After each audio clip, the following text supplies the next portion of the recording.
York City, traveling, everything. So we're about to talk about his movie. First things first, like I said, all of my happy birthdays. Everybody's celebrating Black History. We still celebrating Black History Month. This is February, even though it's the shortest month of the year. We're still celebrating Black History Month. It drives me crazy as sometimes it is the shortest day, but we gonna celebrate. I celebrate Black History every time I'm on this network. That's www.wnrv10801.com, where we get on your Nerve DJs network. By the way, for the like sending pro like we did, like it's a balmy like 21 degrees here in Cleveland, Ohio. Unfortunately, the people in Texas got the same snow, or at least more snow that we did, and it's crazy. Crazy.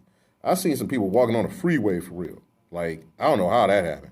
I don't know how that happened. They walking on the freeway, on the highway, trying to get home through that snow. When we Cleveland, we do this for fun, son. We do this for fun. Just period, point blank. You know, we used to this right now. But second of all, just got some breaking news. I don't know how people are gonna feel about this, but conservative talk show host Rush Hudson Limbaugh, a.k.a. Rush Limbaugh, a.k.a., he said he was God's favorite. He died from cancer today at 70 years old. Now, the thing about it is, like, in my things, I don't share the same views, well, we'll never share the same views as Rush Limbaugh, never mind. But the thing about it is that, how can I put it to you like this?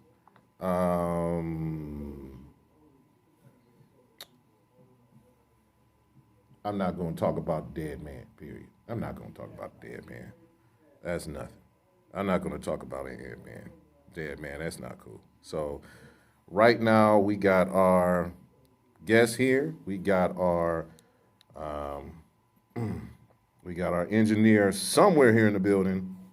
So we just going to bring him on to talk about his new movie and things of that nature. Like I said, you're listening to Nerve DJs Network, www.1081.com. So we're just going to bring him right in as soon as I get the entrance music.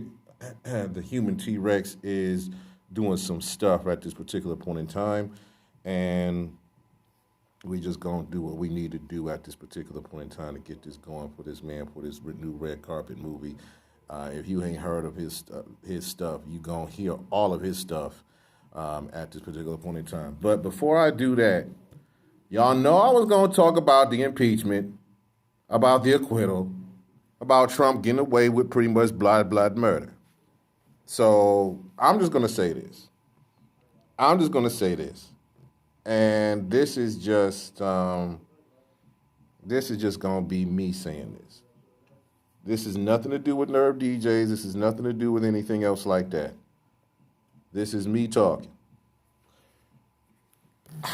I think the Republicans that voted to acquit Donald Trump, because he needed 64 people to acquit him, 50, including all Democrats, and some Republicans, 7 of them voted to convict and find Donald Trump guilty.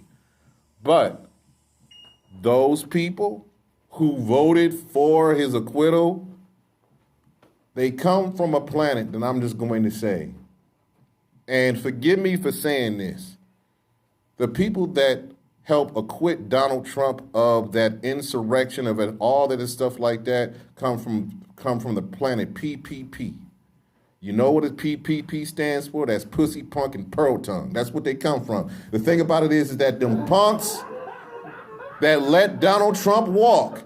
Now, Mitch McConnell was condemning him, but at the same time, hopefully he'll face prosecution from New York and Georgia for tampering with the election results and things of that nature. But the thing about it is, like, we had a chance to put this punk ass motherfucker away, and the Republicans didn't do it. Didn't do absolutely, positively nothing to put him away, period. I understand how you can be so scared of one orange bastard that you can't even vote.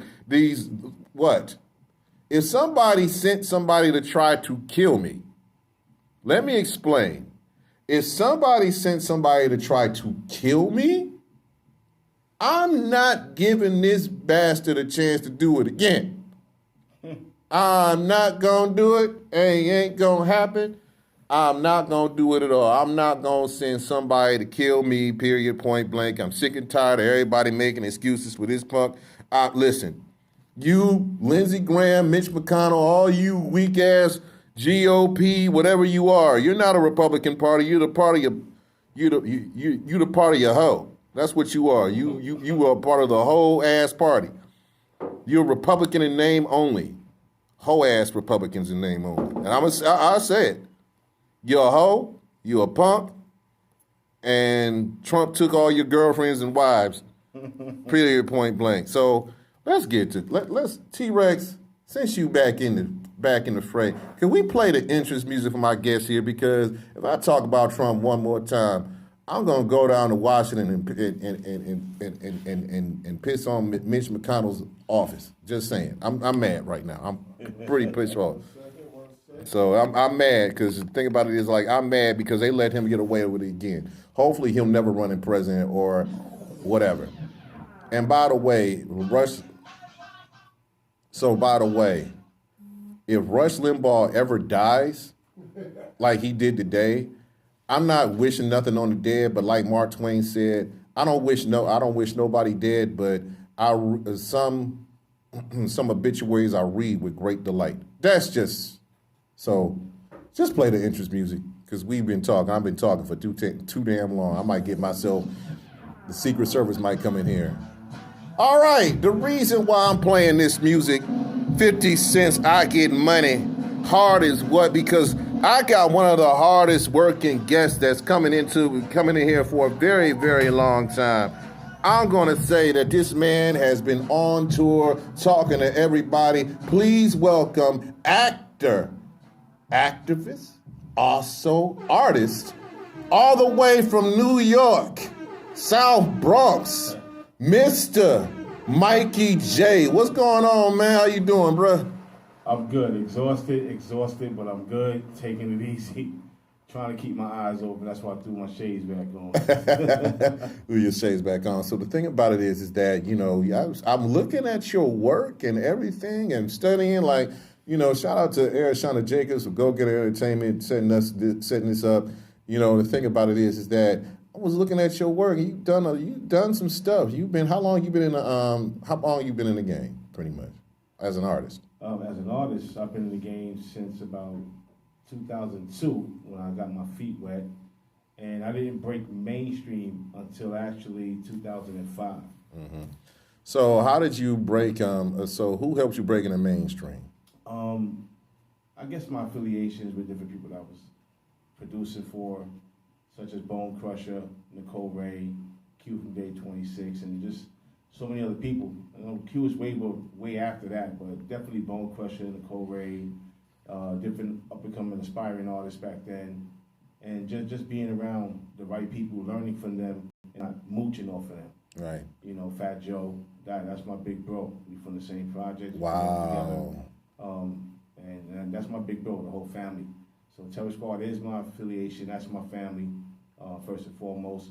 My cousin Diamond D is another big inspiration. DITC, Digging in the Crates.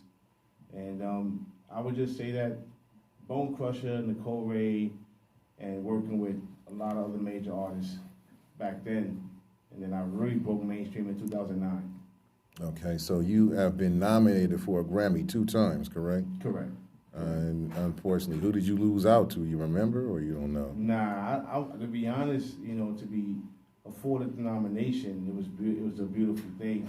But it was a shared nomination amongst myself and some other producers that worked on the Kelly Clarkson project as well as Sting. Sting? Yeah. You mean the rock star? Roxanne. Right, yeah. Yeah. Wow. Right. So the thing about it is, like, you helped produce. What is the biggest thing that you helped produce or write in your career, or just wrote? Without breaking the NDAs, Yeah. I can speak about Sting, production-wise with Desert Rose, and Kelly Clarkson. That I would say about 2 or 3 songs on that album itself. Mm-hmm. And then with Nicole Ray, right after her, I wrote and produced about 5 songs for her. Mm-hmm. 5 songs for Bone Crusher. Then comes Q from Day 26, Cuban Link, Triple Sace, and just so many other mainstream artists in the business. So you've been around. So the thing about it is, so what made you get interested in just writing music, doing music? What made you interested in that? Your background? To be honest, my mom. Okay. My mom was the biggest inspiration because when she come home from work, you know, she threw it on the station CBS FM 101. Okay. And they played Motown, doo-wop, and you name it. So I got to know Frankie Valli and the Four Seasons, you know, before the movie came out. Wow. You know, I got to know Marvin Gaye and Etta James, Smokey Robinson, Temptations, Hal Melvin and the Blue Notes, and Teddy Pendergrass after that situation. So everybody that I got to know within music, inspirationally, came from my mom. Okay. Yeah. So everything came from your mom. So you just giving a big shout out to moms right now? Yeah, definitely. May she rest in peace. Okay. I just lost her not too long ago. I'm sorry to hear that. Yeah, but that's the inspiration. You know, when your parents is just chilling, playing music, and you like, even reggae. You know, reggae is definitely a big part of our culture. But country music, Dolly Parton, Kenny Rogers, Clint Black. I mean, you name it. I grew up as an eclectic listener of music because of my mom. Okay, so you grew up in the South Bronx, New York, correct? Yeah, I was born in Harlem. New York. December 25th, Christmas Day. Okay. And holiday, huh? Yeah, not a holiday for my mother though. Oh, right. So yeah, wow. So you grew up you were in Harlem. You went to South Bronx. How was the experience growing up? Because there's a lot of hip hop that came from New York. Period. Oh, you know. Yeah, the epicenter. Yeah. Growing up, I grew up between both boroughs, Manhattan and the Bronx, because my mom, she was an RN. Okay. Oh no, LPN at that time. Okay. And my grandmother didn't want my mother to be on public assistance. So her and my Aunt Tracy, they're like, no, I'll watch Mikey. Like, you do what you got to do. I'll watch Mikey. And so I grew up between Harlem on 145th Street and 145th Street and between 7th and 8th. And then on the hill with my aunt Julius Ann on 145th in St. Nick and Convent. And then I also was babysat when my grandmother had an apartment in the Lower East Side of Manhattan. And then the Bronx as well, 1020 Trinity Avenue, Forest Projects. Wow. So Yeah. you just went back and forth. How was that like growing up? Like going back, I know, you know, they say that, you know, the Bronx and Harlem is rough. You know, it's like, you know, the land of the heartless. I mean, when you're a kid, you don't know what's really going on around you, except for, you know, you playing with your toys, or you riding your bike, or you roller skating. You don't know what's the real world like at the age of 5, 6, 7, 8 years old. But when you become a teenager, you start seeing more and more, and like, okay, so is this what life's gonna be? Nah, not for me. So, you know, I've come from a family that is so diverse that you would not think they were my family. My grandmother had 9 children. Okay. By 7 different nationalities. So her mother's mother, like that whole lineage of my grandmother started in Oklahoma on a reservation. Really? Yeah. And then my grandfather, he's from Tobago. I'm indigenous on both ends of the stick with that part of my culture. So my grandmother, with my grandfather being Tobagan, my Aunt Tracy father's German, my Aunt Kimberly Queen father's Creole. Okay. My Uncle Giovanna father, he's Czechoslovakian. My Aunt Julius Ann and my Uncle Roland, their father's from Belize. Okay. And my Uncle James Ellis, and may she rest in peace, my Aunt Shangri-La, their father's from Barbados. Wow, so German, like you just a whole bunch. You like you got the whole United States of America in your family right there. And everybody looks like where their father is from. Okay. So growing up in that, it was as a child, it's easy, but when you're walking down the street and your aunt looks like Roseanne Barr. Right. You know, as per se. Right. And you look like you know, the way you look with your skin color. Right. People pointing or whatever the case may be. You know, They don't understand. Yeah. I didn't grow up like that. I didn't grow up in bigotry. I didn't grow up in a racist family. I didn't grow up in prejudice. I wasn't taught that. I was taught love. You know, I was taught embrace. I was taught humanity. I wasn't even taught about. My family didn't even put that. Oh, well, this person is gay or this person is straight. It was none of that. It was like we just love people for who they are. So that's how I was raised. Okay. So let's talk about reason why you're here. The movie Time Matters. Yeah. What is the plot about? So Time Matters, I play an attorney, a criminal defense attorney by the name of DeAndre Grant. DeAndre Grant is, what's the one I'm looking for? He's a complicated person, but he makes things complicated for himself. It's so easy to take care of his situation with his wife and his kids that at the snap of a finger he can just do it, and that's just to spend time with them. So you're a high-powered attorney. You play a high-powered attorney. Yeah. So the thing about it is, like, is this your first role playing an attorney? Or how many roles have you had, pretty much, for everybody that should know you but don't? As in this film, this is the only film I ever played an attorney. But I've had cameo guest appearances in different films, such as by he became a very good mentor and a best friend of mine, Mr. Kevin Breslin, the son of the late Jimmy Breslin, who the son of Sam sent the letters to, New York Post. Right. Kevin is Academy Award winning, Academy Award nominated director, 2 Emmys, a bunch of Telly Awards, and I'm in his movie Blowtorch. Okay. Myself, Billy Baldwin, Paul Ben Victor, Kathy Najimy, my Victoria Cartagena. She's on Gotham, as well as my boy Jared Aberson and Jack Falahy, who is on How to Get Away with Murder. He plays a gay attorney on there. Oh, okay. So I was in that, and I did a couple of other guest spots on BET shorts, such as Beauty. Right. I played an abusive politician, and the only reason why I took that role because it was a true story. So we just got rid of an abusive politician. How was that like when you played the abusive politician? Because we do deal with politics on this show. So how was that like? Well, being that when I was first approached about it, I almost didn't take the role because not every black man is an abusive figure in society. Right. But when she told me that it was a true story, that's the only reason why I took the role, and the fact that I know women who were abused. Right. So I took that role knowing that it was a true story, and it was a BET short. BET picked it up. But playing that role, it was all I had to do was just get into the character. Mimic. I had to mimic the person, a specific person that I saw, and I just became that person. Okay. And so it was really easy for me to do it because the person that I chose to mimic. It was actually an asshole. Right. Just go ahead and say it was actually an asshole. Yeah. He was a piece of work.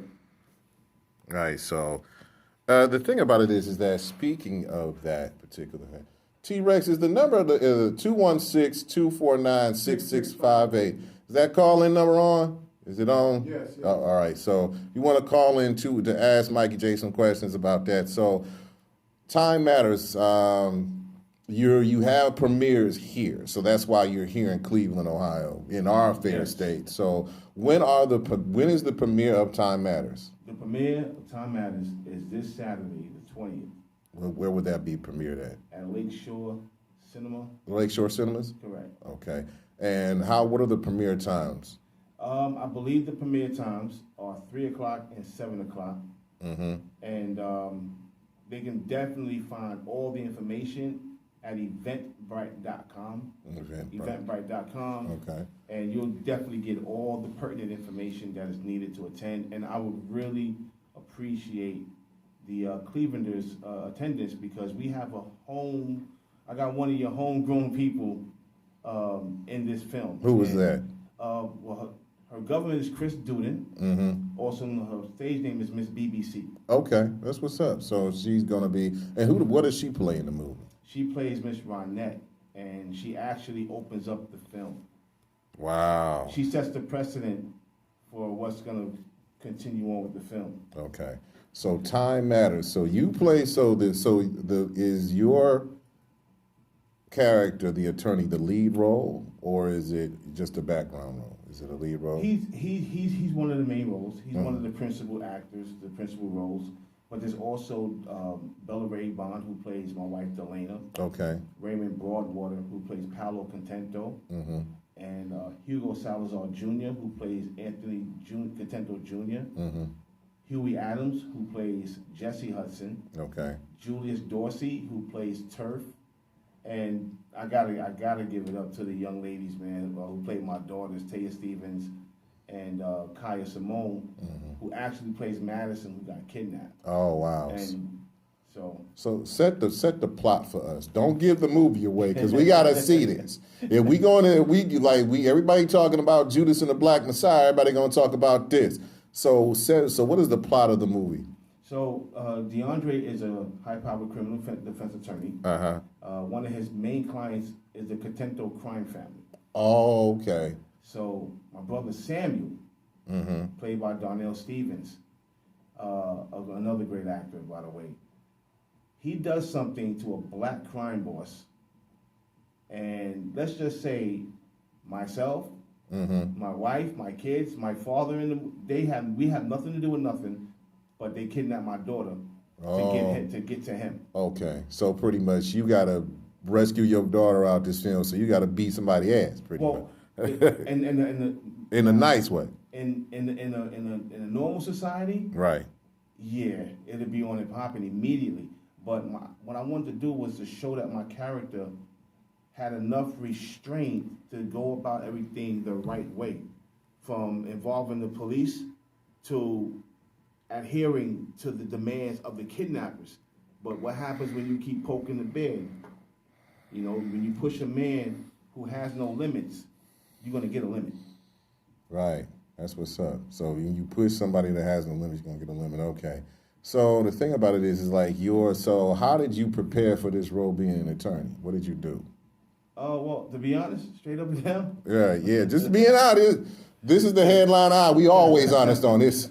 On here. So you heard my honesty about Trump, how I feel about the Republicans. So let's just say before the blessed music career that God and Jesus Christ blessed me with, and the film career that's on the rise right now, also through God and Christ, I came from a different cloth. Mm-hmm. You know, I needed criminal defense attorneys. Let's put it that way. Okay, we gonna pretty much like. You know, in certain situations, we understand that's like G14 classified information is smug. So, pretty much you said there was some illegal dealings involved. And then, you straighten up and you needed those criminal defense attorneys to get you out of some situations where you can be positive. So you can turn it. Pretty much you didn't done some shit and you didn't turn shit around, pretty much. Yeah, basically. All right. But in high school, my major was pre-law. Really? So through all 4 years of high school, see, one thing about me, I started young in the streets, but my cousins and them, they're like, listen, if you're going to be out here doing what you're doing, you make sure you get your education too. Right. Don't be a dumb criminal, be a smart one. Right. And I had no reason to be out there doing what I was doing. And my mom was a hell of a provider. Mm-hmm. But I just wanted to just be my own person, be my own man. Right. And henceforth, my education in pre-law. Mm-hmm. And then watching enough Law and Order, not Law and Order, L.A. Law. Remember L.A. Law? Right, I remember L.A. Law. Corbin Burnson, Blair Underwood with the curls. Yeah, I remember that. Yeah. And but I really got to give it up to my attorney, Dawn M. Florio. Okay. Watching her, like she's a beast, and a lot of I just watch how smooth she is. Mm-hmm. So I just honed in on a lot of her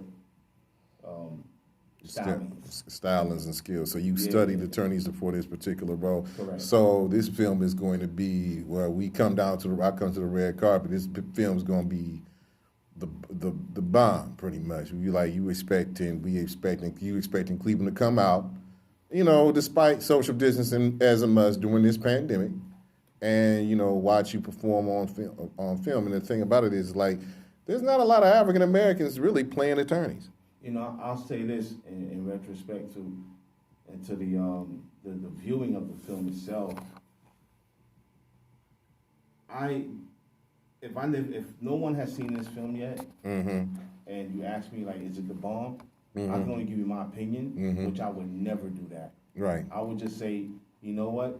Anybody that come out and see it, let me know what you think. All right. So I got a question. I got a couple of people on Facebook. First of all, Mary Trevisano, Natalie Fitton. What's up, Natalie? Prayers for Texas. I understand that.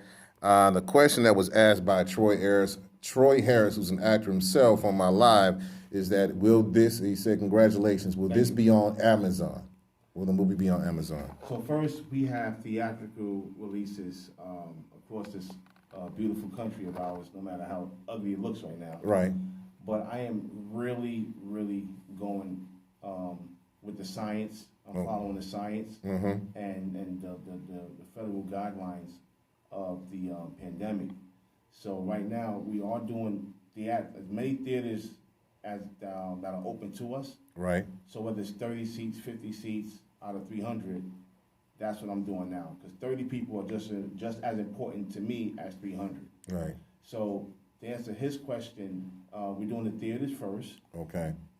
And then we're going to do our website, which is aignefilmgroup.com, AIGNEfilmgroup.com. And then I'm going to entertain every single monetary situation that has been put forth in front of me for about a year now. Okay. So, yeah. All right.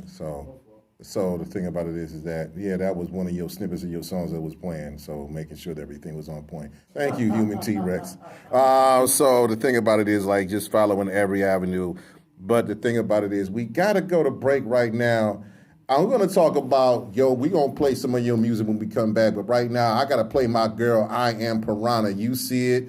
This is the headline eye on www.108.nervedjs.com, www.wnrv1081.com. We'll be right back with my guest, Mr. Mikey Jay, in the building. Headline eye. We'll be right back. I was good. What's up, Donna? Sorry about that. Yeah, just watch the What you gonna do after twerking, bitch? I had to learn the bitch. You black coach, I'm working, bitch. You a working, bitch. Your nigga look good, I'm fucking, bitch. I know you hurting, bitch. Your pussy is too, I can smell the stench. What you looking at? Hair down my back to my butt, light skin, thick ass. Who passing me up? You know what's up. My name is Chuck. I am Piranha. Can I see you today? No, I'll see you tomorrow. You ain't giving me money, I ain't got no holler. Next subject, nigga, what you need, some product? I grind by myself, I don't need the problem. But I got What's the calling number? 216-249-6658. 6658? Yep. Hey, y'all, so y'all can call in and ask me any question y'all want. Area code is 1-216-249-6658. The calling number is 1-216-249-6658. And I'm going to pin it right now to my Facebook Live.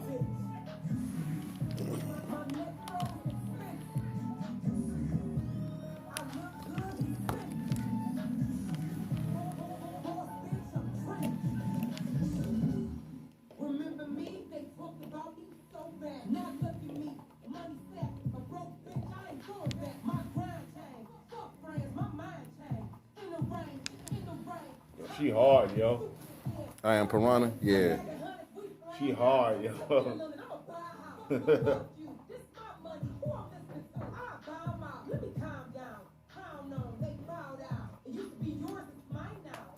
Thank you, Takia. I appreciate that. Thank you, everybody, for your compliments.